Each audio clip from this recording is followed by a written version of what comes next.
I'm from Phoenixville, born and raised, Nattle family, N-A-T-T-L-A, Phoenixville. Our name was Natale, N-A-T-A-L-A, but we changed the name. The spelling was changed. We're Neapolitan. We're from just outside of Naples. A good bit of all the Italians in this town come from Caserta, Italy, which is a little town about 12 miles northeast of downtown Naples.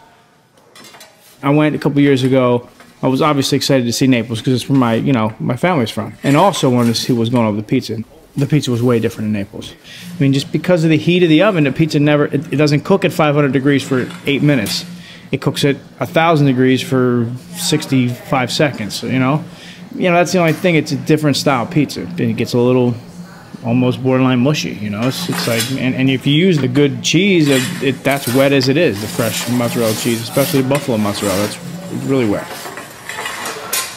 The dough is so simple. It's salt, yeast, water, Caputo flour. That's it, nothing else. It's simple, but it's not easy, actually. I give it a good crack to get as much of the flour off of it. Flour, you don't want it on it to be bitter right now. So basically I'm pulling here, this is getting a stretch, throwing it over here and just rotating my hand and same thing over and over. We used to see those guys do it in Naples. They do it so fast you can't even see what they're doing. The sauce is literally salt, uncooked San Marzano tomatoes. That's it. Don't sugar, nothing. I mean, they're sweet. I mean, it's a fruit, and it literally tastes sweet without helping it at all. Big, huge family in Phoenixville. My father's the youngest of 9, and spent a lot of time with my grandmother. She was one of those old school, like anything she touched in the kitchen was like turned to gold. So I was always around the kitchen with my grandmother. So I was interested in food. Somehow, some way, I became very interested in authenticity. That's my thing. Like, I don't want nothing hokey or corny, nothing like that around me at all times. I don't do that stuff. That kind of triggered me wanting to know who had the best pizza. Always, always, always as a kid. I'm Italian, I'm proud of my heritage. So I just wanted to know whose pizza is better than who. I was never interested in a career of it. It was just a passion or something to do. I mean, I always thought I was, knew my way around a kitchen. And I was a high school quarterback for Phoenixville High School.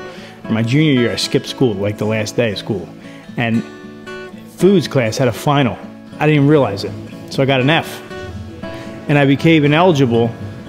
I missed half my senior season because of foods class. It's nothing I ever took seriously. It's just something that I always thought I could do, and I know I could do, so.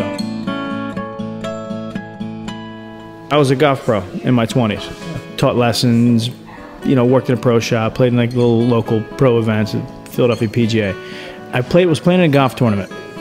Everybody got a door prize. I happened to get a gift card to Waterloo Gardens. Walked in, what am I gonna get here? I'm 22, I'm looking at plants? I'm like, whatever, I'm walking around. And I go into the little size of, this area right here, a little book room. And there's a pizza book there. I picked it up. Tony Germanini, got a restaurant in San Francisco. Yeah, I buy it. His opening chapter was about Roberto Capriccio, who's the owner of Keste Pizza, who moved to Pittsburgh first from Naples and had a restaurant and went from there to Ridgewood, New Jersey, a mono. And I was I've read all about his stuff, and they described this oven, this, that, the other thing. So I reached out to him. And I went up. I said, I want to come up and see what you're doing. I said, I want to see this. I said, I'm very interested in it for some reason. And he invited me up. I went to Amano, and I had a pizza. This is a couple years ago now. I never seen anything like it. That was the first time I had actually pizza Napoletana.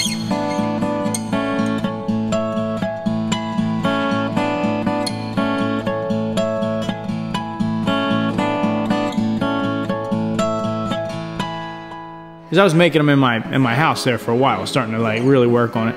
This pizza's funny. There's so many mistakes to make. It really is. If you're trying to teach yourself and somebody doesn't have the, if you don't, he gave me the recipe. Roberto helped me out with the recipe, but that's just percentages, stuff like that. You got to make all the little mistakes. Too much yeast this time, too much fermentation, and too warm here. There's 100 different mistakes to make, and I think I made them all so far.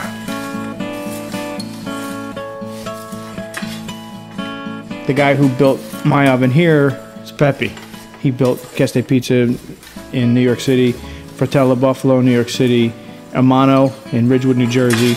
He built Fratello Buffalo in Miami. So there's only a few. He shipped everything over and he built it. He was here for 5-6 days, and it's all volcanic stone. It's 18 inches thick of Mount Vesuvius stone.